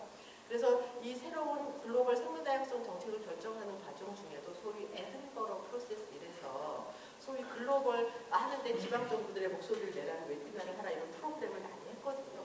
그런데 이제 이걸 하기 위해서 우리가 홍보도 하고 그런 걸 하긴 했어요. 그런데 1차적으로는 저런 테이블은 동시 통역이 없으면 접근이 어려운 문제가 이제 하나 있기도 하고 두 번째는 저걸 담당하는 공무원들이 너무 바빠요. 그래서 이클레이가 제안하는 프로그램에 몇 시간씩 온라인으로도 참석하는 게 너무 어려운 거죠. 그러니까 특별하게 그 지자체의 장이 저기에 참석한다거나 저기에 뭐 직이 있어서 뭘 한다거나 이런 특별한 관심을 갖지 않으면 잘 못하는 거예요. 그런데 그래서 이제 그런 걸 생각하면 이 정도 정말 중요한데 그래서 이제 저희가 이제 저걸 공유하기 위한 노력을 열심히 하나 대단히 어렵더라. 그래서 이제 우리 실무진이라든지 여러분들이 이제 우리가 이게 같이 로컬과 글로벌 연계된 그리고 지속 가능성 주제로 같이 활동을 해야 되는 이제 동료들인데 뭘 하자고 얘기를 해야 되냐 그런 얘기를 하라고 국장님 그러셨어요. 그래서 이제 저는 국제 활동은 두 가지 거죠. 열심히 하는 내용을 잘 만드는 것과 국제 정책의 결정 과정에 일정 정도의 영향을 미치는 두 가지를 다 같이 할 수 있어요. 이제 국제 협력 활동이다 이렇게 말씀드리고 그것은 지역과 글로벌이 다르지 않다. 그런데 이걸 잘하기 위해서 첫째는요. 국제사회에서 얘기하는 맥락이 뭔지에 대한 걸 알아야 돼요. 학습은 필수예요. 여러분 그냥 활동도 우리 학습 없이 되는 게 없잖아요. 그래서 이를테면 15분 도시 이런 거 굉장히 지속 가능한 도시에서 각각 봤잖아요. 우리나라도 15분 도시 있어요. 근데 부산에서 이런 데 하는데 거기는 부산에서 하는 데는 뭐죠? 고속 철도로 도시 끝에서부터 끝에까지 해가지고 도시를 15분에 연결한다는 거예요. 그런데 우리가 지속 가능한 도시 만들기를 위해서 15분 도시 얘기하는 거는 이동의 동선을 줄이는 거거든요. 그러니까 이렇게 맥락과 전혀 다른데 이런 걸 보면 굉장히 좀 당황스러운 거죠. 근데 이제 그럼 조금 더 창의적으로 이제 많은 투자를 하기 때문에 그렇게 하는 게 그럼 지속 가능성에 어떤 기여를 할 건가 이런 데 고민을 하게 되지만 1차적으로는 이제 그런 게 있는 거죠. 그러니까 맥락에 뭐가 맞느냐에 대한 판단을 이제 우리가 할 수 있어야 그걸 우리 사업에 넘길 수 있는 거잖아요. 그 국제사회에서 논의되는 맥락을 어떤 형식으로든 이해하고 학습하는 게 좀 1차적으로 좀 중요하다 이렇게 말씀드리고 싶고요. 그 다음에 또 하나는 국제협력이요. 지속가능 발전만 국제협력이 있어요. 요새 보면은요. 이 세 개가 다 이미 열려 있어요. 그리고 정보도 다 유통되고 있고 언제든 접근할 수 있기 때문에 국제협력은 모든 일상적으로 공공에서 혹은 민간에서 하는 활동에 기본적으로 포함되는 요소예요. 특별할 게 없다는 거죠. 이미 다. 그래서 사업의 구성 요소에는 항상 국제협력이 없는 영역이 하나도 없다. 가깝게 좀 봐야 되는 노력이 필요하다는 거고요. 그 다음에 이제 국제협력은 잘 쓰고 잘 활용해야 되는 거잖아요. 그건 뭐냐면요. 그거를 제일 잘하는 방법은 내가 하는 일에 대한 알맹이, 요거를 잘 하기 위해서 최선의 노력을 기울이면서 내 성과를 만드는 거예요. 우리 동네의 성과를 만드는 일, 우리 지역의 성과를 만드는 일, 1번이에요. 국제협력 뭐예요? 비행기 타고 국제사회에 가서 저쪽에 시장님, 도지사 만나서 밥 먹고 인사하는 것도 한두 번이에요. 그 이상은 끝이에요. 뭐냐면 무엇을 갖고 교류하면서 협력할 거냐는 거죠. 그래서 국제협력을 저는 제일 잘하는 게 우리가 하고 있는 일의 컨텐츠를 충분히 하고 보다 잘하기 위한 노력과 경험을 얼마나 축적하는가. 저는 이게 1번이다 이렇게 말씀드리고 싶어요. 그 다음에 두 번째는 두 번째 뭐라고 썼어요? 그 다음에는 왜 국제협력 하려고 하냐, 왜 필요하냐, 그걸로 뭘 할 거냐 이게 문제의식이 필요해요. 이제 지자체들이 국제회의, 국제포럼 이런 거 행사 많이 하거든요. 그럼 이클레이로 광역은 예외 없이 다 이클레이 협상부터 전화해서 해외 도시의 대표들 이제 발표자 섭외해달라고 하는데 이렇게 할 때 뭐냐면은 구체적인 게 없어요. 유명한 도시니까는 거기 사례를 발표해주세요 이렇게 얘기하거든요. 이러면 발표 섭외하기가 진짜 어려워, 힘들어요. 그러니까는 알고 싶은 게 뭔지 내용을 가장 분명하게 정리해야 돼요. 우리는 이 부분에 이걸 알고 싶다. 그러니까 기후행동을 탄소 중립을 2030까지 했다는데 걔네는 거기 시민들이랑 어떻게 참여협력을 하려고 한다. 그 다음에 2050, 2030, 유럽은 100개 도시가 2030 탄소 중립 한다고 했거든요. 2030 한다는데 교통체계를 어떻게 개편한다고 했다느냐. 이렇게 조금 구체적으로 하는 게 필요하고요. 그래서 그렇게 하고 난 다음에 그것을 뭐 할 거냐. 이게 좀 필요합니다. 그래서 왜 국제협력이나 이게 필요하냐. 그 다음에 무엇 내용이냐. 그래서 목적을 좀 분명하게 정리할 때 좀 더 적합한 국제 파트너를 찾아낼 수 있고 선호도 훨씬 쉬워요. 그냥 해주세요 그러면은요. 저쪽에서 대충 그냥 둘이 뭉실 5년 계획을 10분 안에 발표하는 걸 해갖고 우리가 너무 답답한 걸 많이 겪었잖아요. 그거는 초청하는 사람들의 잘못도 많아요. 뭘 해달라 이게 분명하는 거. 이게 분명하게 하는 게 굉장히 중요하고요. 그리고 두 번째는 우리가 활동하면서 국내 네트워크 활동하잖아요. 네트워크 활동이 경험이 중요해요. 국내 네트워크를 잘할 때 국제 네트워크 잘할 수 있거든요. 이 관계라는 게 뭐 외국 사람이라고 다르겠어요. 똑같은 사람인데. 그래서 그걸 구분짓지 말자라고 하는 거예요. 그래서 국내 네트워크를 좀 진심 있게 어떻게 교류하는지의 경험을 축적을 잘했을 때 국제 네트워크가 더 잘할 수 있다고 하는 거고요. 그 다음에 저거는 이제 그 뒤에는 이제 사설이 있죠. 사설. 우리가 늘 얘기하는 일정으로 활동하면서 이제 보는 건데요. 우리가 하는 노력이 지역과 글로벌이 다르다고 생각하지 말자고 하는 거예요. 6번의 얘기는. 그 다음에 7번은 우리가 약속하는 거. 지금 우리가 얘기하는 거 뭐죠? SDGs도 2030까지가 1차 목표잖아요. 그래서 2009년에 이제 앞으로 하고 10년 하자고 했잖아요. 그래서 이제는 앞으로 뭐 하겠다 이렇게 발표하는 게 무용해요. 그래서 지금 기후변화협약 방사총회에서도 가장 핵심이 뭐예요? 임플리멘테이션이에요. 그 다음 액션. 뭐 하고 있냐는 거예요. 지금 우리 목표는 합의 다 끝났잖아요. 기후변화도 협상 이런 얘기 더 이상 안 하잖아요. 뭘 하고 있느냐. 그래서 이제 그거를 좀 잘하는 게 필요하다 이런 얘기고요. 그래서 제가 하고 싶은 얘기는 저거예요. 공부할 것도 많고 많은데 보면은요, 지방정부 네트워크들도 많고 우리가 지방정부가 우리 사회를 바꾸는 일에 좀 진심을 갖고 일할 수 있도록 하자고 하는 게 지속협약의 큰 목적이잖아요. 그런데 우리나라에서는 지방정부 네트워크 중에 한국에 상소를 두고 활동하는 곳은 이클레이밖에 없어요. 그래서 이클레이 글로벌 유엔에서 하는 그 레이스 투 제로 같은 것도 세계 네트워크 다 참여하도록 하는데 역할을 하는데 그 중에 그 유엔의 국제 파트너 중에 지방정부 네트워크 중에 한국에 상소를 두고 이클레이밖에 없는 거죠. 그러니까 다른 네트워크에 가입했어도 다 이클레이를 통해서 뭐를 하게 하고 안내하게 하고 교육을 하도록 하고 있어요. 그렇기 때문에 저는 이제 이클레이가 그 길목에 현재는 딱 있거든요. 그래서 여러분들이 이클레이가 지속협하고의 고리도 좀 더 단단히 하도록 하는 일, 그 다음에 이클레이가 좀 더 필요한 일을 하도록 하는 일에 어떤 메시지를 줄 건지 좀 여러분들 관심을 가져주시는 게 대단히 필요하고 중요해요. 그리고 그래서 이클레이가 무엇을 할지, 또 무엇을 더 열심히 해야 될지 결정할 때 여러분들의 목소리가 좀 반영될 수 있도록 하고, 그래서 우리들의 필요를 어쨌든 이클레이는 국제 네트워크이라고 하니, 그래서 지역의 실천을 강화하는 일에서는 여러분들의 역할이 우리의 역할보다 훨씬 클 수 있고, 그다음에 그거를 촉발하는 건 국제 정책의 흐름을 알도록 하는 일이기 때문에 이클레이를 조금 더 가까이 들여다보시면서 친하게 지내자 이런 점이 있습니다. 네, 감사합니다. 제가 질문 드렸던 게 지금 이 PT 다 녹아 들어가 있습니다. 국제협력이 무엇인지를 여쭤봤었고요. 그리고 국제협력에서 협의회가 할 수 있는 것은 무엇일까요? 여쭤봤는데 마지막 슬라이드가 정답일 것 같아요. 이클레이랑 친하게 지내자. 학습도 필요하고 하지만 이클레이랑 친하게 지내면서 저희가 정보를 좀 알고 어떻게 세계적 흐름이 되는지를 알고 가는 게 좋지 않을까라는 생각이 들고요.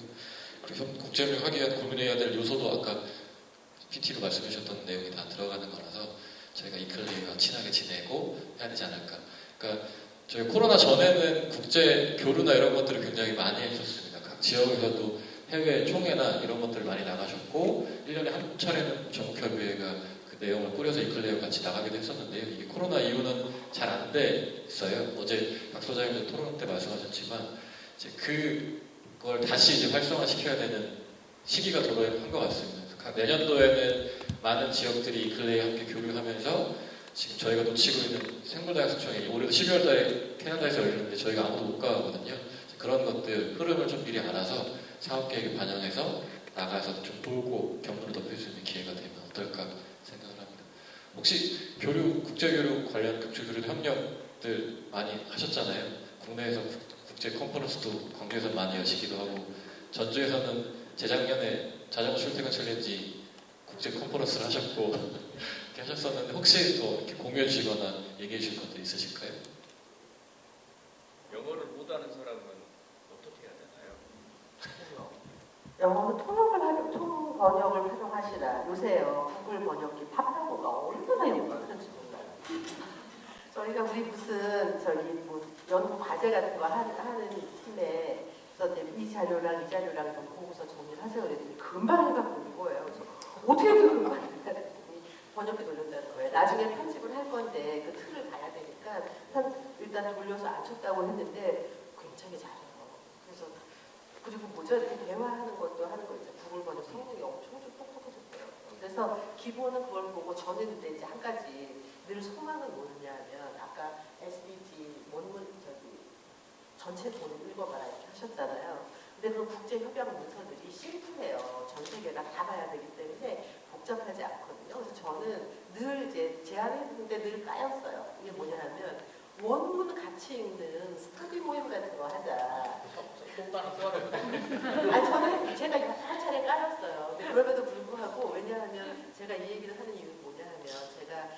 2001년도부터 경기도 그때는 총경기 21차 협의회에서 일 시작했는데 이제 가서 일을 하는데 2002년도에 리우 플러스 10이 있었잖아요. 이거 대규모 참가를 한다는 거예요.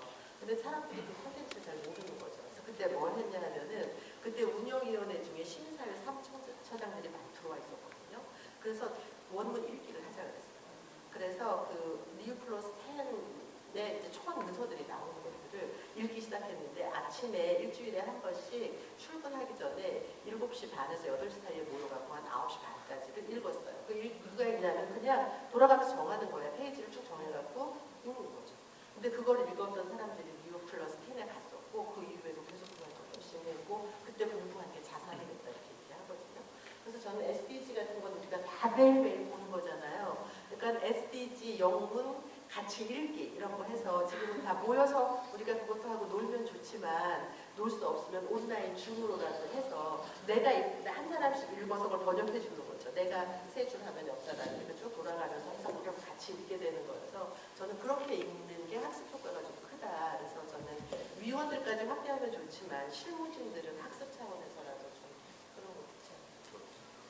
좀 부연드리면 SDG에 제일 답답한 게 뭐냐면 예를 들면 지속가능한 생산 소비 10개년 계획이 있어요. 그 2012년에 제출되고 2021년에 끝나긴 했는데 SDG는 뭐라고 되어 있냐면 그 안에 세부 목표에 지속가능한 생산 소비 10개년 계획을 이행한다고 되어 있어요. 그 내용 봐야 되거든요. 우리나라 그걸 국제협약에 참여를 했어요. 근데 소용문이 없어요. 영문 원문을 봐야 되거든요. 이런 게 많아요. 예를 들면 11분 목표는 샌다이 프레임워크에 관련된 내용이 나오고 제호마를 어떻게 할 거냐면 17분 목표 아디스 아바바 선언 얘기를 해요.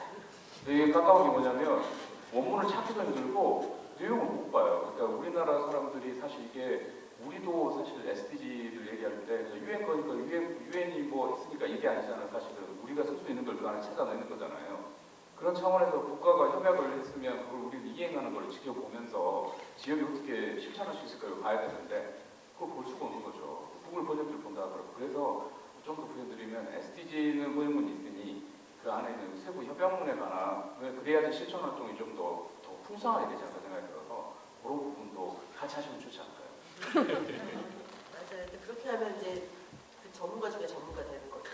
그래서 근데 그 요약본은 많이 나와 있어요. 실제로는. 그래서 적어도 원문 읽기를 하면 좋지만 아니면 이제 그럴 때 필요한 거죠. 이를테면 그 조직하는 팀에서 SDG를 좀 강독을 하고 그런데 센타이 프레임워크가 나왔을 때 그다음에 SDP 신년 계획이 나왔을 때 그런 거에 대한 요약해서 내용을 좀 전달을 해주면 훨씬 전체적인 명단을 저도 지역에서 있을 때 위원들하고 그 워크숍을 했었거든요. SDG 원문 보면서 읽고 세부 목표나 이런 것들을 보고 얘기하자고 하니까 못 봤던 것들이 보이기 시작하는 원문, 그러니까 아까 말씀하셨던 환경국계 원문 있고 번역본이 있어서 이걸 두 개를 비교하면서 볼 수가 있어요. 그래서 그런 것들을 지역에서 한번 하시면 좋을 것 같고 말씀하신 대로 전국에서 한 번 더 오늘 또 사업 아이템 4개째 나왔는데요. 익명과에서 온라인으로 한 번 더 해볼 수 있도록 하겠습니다. 저희에게 윤 단장님이 계시니까 든든하게 진행할 수 있습니다. 저희 윤 단장님이 계셔서 저희가 뭐든지 다 윤 단장. 네, 이렇게 좀 5분의 이야기를 이렇게 들어봤는데요. 어떠셨나요? 도움이 많이 되셨나요? 네, 20분 너무 짧죠? 한 분당 하시는 게 길었나 보네요. 짧지 않았나요? 그래서 저희가 이제 뒤에는 이제 오늘 오셨던 분들하고 이야기 좀 나누려고 하고요. 저희가 30분까지는 마무리를 지어야 45분에 식사하러 가실 수 있어서 좀 뒤에 거는 좀 빠르게 진행할게요. 지금 활동가 고민노트라고 해서 저희가 참가자분들 오늘 하고 사전에 지역 활동가분들께 좀 고민을 들었습니다. 그랬을 때 나왔던 이야기가 크게 4가지 파트였습니다. 이제 가장 큰 건 체계화된 협의회 조직 운영 시스템 이미 많은 지역들에서 고민하시는 건데요. 실무자가 들어왔을 때 협의에 대한 이해나 교육 이런 것들이 어렵고 업무에 대한 체계나 이런 것들이 없었다. 조직관리 부분은 이제 위원들에 대한 부분도 있었고요. 위원들과의 갈등도 발생했고 협의회 내에서 실무자 간의 갈등, 직급 간의 갈등 이런 것들이 있어서 그걸 어떻게 해야 될지 모르겠다가 있었고요. 예산 및 회계는 기본적인 사항이었습니다. 연말정산 왜 간사가 해야 되나요? 그 관련된 매뉴얼을 줬으면 좋겠습니다. 함께 사무국 운영비 관련된 예산 수립 과정 이런 것들에 대한 어려움이 있었고요. 저희 오늘 얘기했던 SDG 추진의 어려운 부분에 대해서도 지역들에서 토론하셨습니다. SDG 예산을 수립했는데 이 예산 가지고 가능한 거냐? 2030까지인데 그 이후에는 어떻게 해야 되는 거냐? 아직 수립도 못했는데 이런 식의 얘기를 해주셨고요. 행정과 협력에 대한 어려움은 아까 윤 국장님께서 말씀하신 대로 소통 그리고 그들에 대한 이해가 너무 어렵고 그리고 갈등이 너무 많다. 협의에 대한 이해들이 서로 간에 이해가 없어서 그런 것들이 어렵다라고 말씀을 해주셔서요. 이런 내용들이 있었고 이게 좀 더 많은 분들의 의견을 들었으면 좋았을 텐데 이게 총 14분 정도밖에 의견밖에 못 들었고요. 오늘 아까 했으니 18분 주셨던 거고 이건 제가 좀 크게 와닿았었습니다. 18년차 활동가분께서 남겨주셨던 내용이었고요. 후배 활동가가 그만둔다고 하는데 잡기는 어렵고 이렇게 어떻게 해야 되냐. 이 문구가 지금 가지고 저희 이제 국장급, 부장급 이런 좀 활동 오래 하셨던 분들이 가지고 계신 고민일 것 같아요. 우리는 이렇게 열심히 오래 했으니 그거에 대한 이해가 있는데 1, 2년차 활동가들이 많이 그만두거든요. 저희가 조사를 하면 평균 근속이 3년 이내에 그만두는 비율이 50%가 넘습니다. 들어와서 협의에 대한 이해도 없고 체계가 없다 보니까 그냥 나가는 경우가 있어서 그런 고민이 있으셨던 게 아닐까라고 생각을 합니다. 그리고 이제 힘든 분야는 아까 이동준 국장님께서 꽝이라고 하셨는데 이 14명일 때였고요. 지금 들어가서 보면 행사 그러니까 한 명이 체크를 해주셨어요. 한 분이 체크해 주셨어요. 고맙습니다. 네. 보면 전체적으로 그냥 큰 틀이었고요.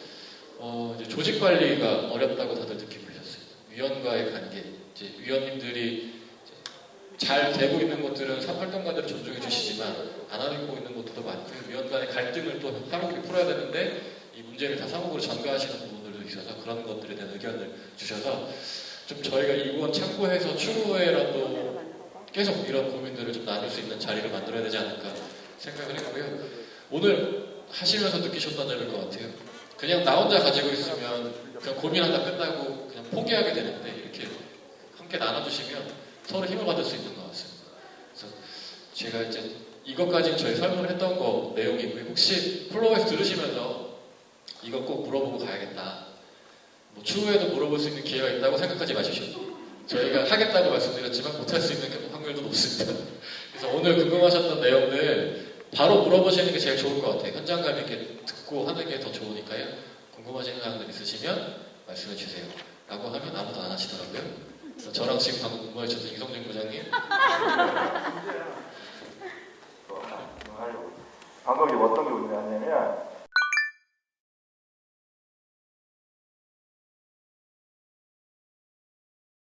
두 가지인데요. 하나는 테마는 거고요. 왜냐면 기후변화 교육이라서 제대로 다행이죠. 네. 왜냐면 그게 네? 그게 아니고 기후변화 교육하기 위해서 ESG를 교육할 수밖에 없고 ESG를 교육을 할 수밖에 없기 때문에 그건요. 프로그램 내용을 그렇게 만들어가면 되지 않나 싶어요. 근데 지금 바꾸려면은 국장님께 가서 얘기하죠. 대형 가자는 거에서 보면 이미 의회 넘겼다는 거잖아요. 넘겨서 끝났어요. 행기가 끝났고 의원들이 할 때 예산할 때 이거는 ESG 가지고 꼭 포함시키라고 의원이 넣어야 되는 거예요. 그러면 현주에 가지고 실행할 때 프로세스 ESG 과정을 좀 더 충분히 반영하지 않을까 싶습니다. 예산 넘어가면 끝났습니다. 예산 과정이라는 거는 부서 과정이 있고 시장 결제 과정이 시장이 넘겼으면 의회에 넘어갔으면요. 예산 수정할 수가 없어요. 네. 내년에. 과정상 그런데요. 요거는 아셨으면 좋겠어요. 저는 지속협에 좀 실리를 추구했으면 좋겠어요. 그러니까 기후위기 교육 하시면서 그 안에 정의로운 전환이나 그리고 지속가능성 관점에서의 다양한 프로그램을 세팅할 수 있거든요. 근데 우리는 제목 하나 갖고 목숨 걸고 싸우더라고요. 그 의미도 없는데 사실상. 네. 그러니까 기후변화 교육이 지금 거의 통장에 들어갈 수 있거든요. 왜냐면 기후변화에는 바로 피해사인데 내용은 얼마든지 넣으면 됩니다. 네. 제목은 그대로 유지하고 예산은 더 많이 넣으면 됩니다. 저는 두 분 의견에 전적으로 동의하고요. 근데 만일 이제 제목을 꼭 그거를 좀 써야 되는 내부적인 이제 사항이 있을 수도 있는데 지금은 그냥 보셔도 될 것 같지만 있다고 하면 행정에서 받은 거는 그대로 쓰시고 부부제를 붙이세요. 질문 한 번 하면 다 한마디씩 해야 되는 거야? 그렇죠. 네, 편하게 하셔도 되고요. 혹시 볼펜하고 수고 중에 뭘 원하세요?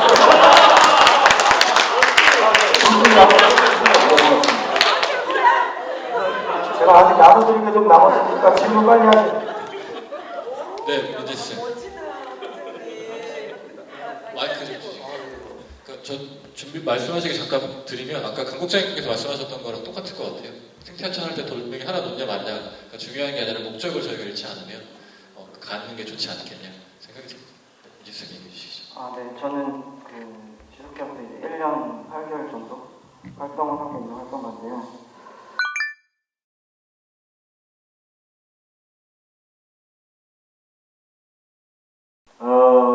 그건요, 가장이 있을 수밖에 없거든요. 아까 펠프 국가장 3세처럼 이빨이 있잖아요. 반대편에 갔을 때는 가사님이 활동가가 그렇게 보이는 거예요. 그래서 그거는 저는 활동하면서 느꼈던 건 5년 이상 그 일을 직접 전문가 되거든요. 우리나라 사회는요. 그러니까 말만 있는 지도자 발전이 5년 동안 그 일을 시작하면 전문가 돼서 그다음부터 무시 못합니다. 사실은. 왜냐면 담당자를 바뀌지만 남는 건 그대이기 때문에 그때가 유일한 유가족들을 살아남았기 때문에 그래서 지금 그 시기는 어쩔 수 없는 과정이 생각하고요. 내공 싸움에는 다음부터는 국장님 잘 모실 거예요. 저 광주에 있을 때 저희 운동화 부자에서 그냥 실명 밝히에서 말씀드릴게요. 이 양반 2010년에 협의에 들어왔는데 마을 만들기 사업을 시작했어요. 전국에서 공모사업으로 마을 만들기 거기 처음 시작한 행정에서는 줄 데가 없으니까 이게 웃기다 하는데 그 전까지 광주 지속적 2009년까지 예산 3억 5천 이 정도밖에 안 됐는데 갑자기 13억 예산이 투입됐어요. 왜냐면 행정에서 실적을 내고 싶었으니까. 그래서 그걸 적극 활용해서 실천 사업을 해버린 거죠. 이제 그런 과정이 있었는데, 근데 아무것도 모르는 20대 후반의 초짜 활동가가 들어온 거죠. 마을 사업을 하는 거죠. 말 그대로 그냥 정말 힘들겠죠. 막 깨지면서. 근데 방금 민재 쌤 얘기한 것처럼 정말 7, 8번 얘기하셨는데 그렇게 하셨거든요. 또 원래 또 성격도 그래서 그냥 곰처럼 그렇게 일을 하셨어요. 이게 쌓이고 하다 보니까 어느 순간 저 주위를 둘러봤더니 아까 5년 얘기하셨는데 5년 지난 시점부터 그 분야에 그런 일을 하는 사람이 그 사람밖에 없는 거예요. 지역사회에 광주 전체, 광주 전남 전체를 다 들어가고 10년이 다 지났고 지금 벌써 2010년, 12년, 13년 차잖아요. 이제는 그 사람은 천상천하 유가독존이에요. 행정도 예를 들면 공모사업 관련해서 회계 행정 교육을 해야 된다? 무조건 이 양반을 불러요.